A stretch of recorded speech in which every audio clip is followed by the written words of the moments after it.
conosco Vanessa Valdez. Vanessa também é classificada em deporte de bowling para representar-nos na Pepcom Champions of the Champ na Lake Wales, Orlando.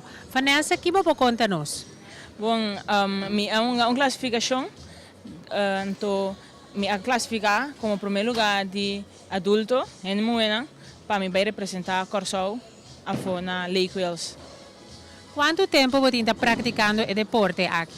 Bom, o deporte me está praticando 10 anos acaba. E te primeiro viaco você vai representar Corsol? Não também primeiro viaco, me de 3 viaco me vai representar Corsol. E de 3 vianang aí, vai vir com o prêmio? Sim, na ano 2005 eu ganhei, mas ali de 2 lugares, em doubles.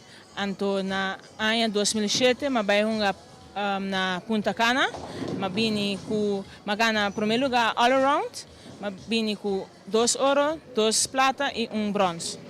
E quando você vai recebimento, ora vai chegar Corsol? Bom, minha mama não comitada não full contento com me atrasar uma medalha Corsol. Que você aconselha nos jovens tocante do deporte? Bom, o deporte está muito legal.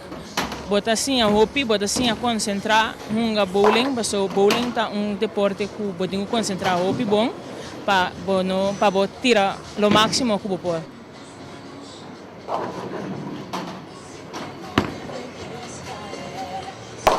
Que tá expectativa na bota? Vim com medalha para nós? Lo me hace full mi best para me vir com medalha, porque aqui não me praticar hobby bom, então me tá til hobby bom com a cancha, então me tá tirando hobby bom aqui na Corsol. E quando para com sponsorship para deporte aqui, é um deporte caro? É um deporte bastante caro, sponsorship, bom, não tem mais chá, botar rainha assim, mas heel weinig, hobby dique mesmo. Que cocina bom mestre? Ora bota vai.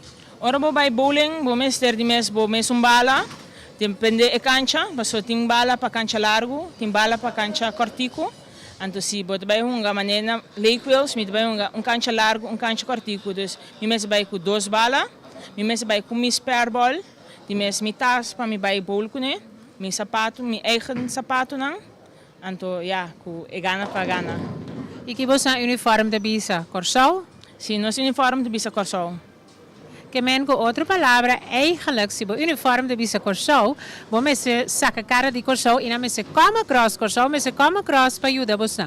Seguro que sim, Corsol mestre por país Corsol mestre por botar gana para deportista de bowling, para sombra nós não tendo hobby subsídio, então não mestre hinga hobby inset para nós por sponsor, então para nós mesmo por vai hobby via mais a para representar Corsol. Well, daqui dami mas de deseabo hobby éxito, ta una mita hobby seguro de sumes, mitin seguro que é também de bom batalha, bom apresentação de deporte de bowling e lo saca cara de Corsol. Vanessa Valdez, éxito. Danke, lo me assim full me esforço para vir com Turcos Cas.